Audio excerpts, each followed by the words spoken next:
We are Onyx Imaging. We are the highest rated and most reviewed printer service center in Oklahoma.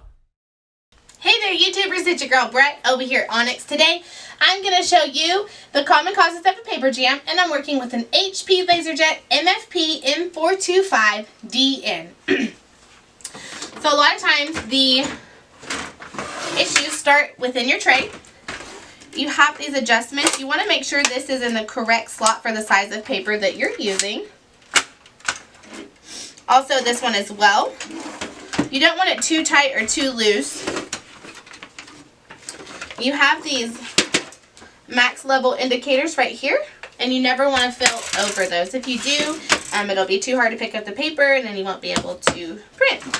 When you're adding new paper, the best thing to do is to add it all together, then put it in your tray. If you just put it in your tray, a lot of times it will not be even. So what I do is take my old paper, mix it with my new paper, and since we live in Oklahoma, I fan it out. A lot of times there's humidity and condensation in the air, so that kind of will help separate the pages a little bit, and then I line it all together and stick it in the tray. If you do these tips and tricks, it should help eliminate some paper jams. If you're consistently seeing paper jams, it might be time to put your printer in for a service.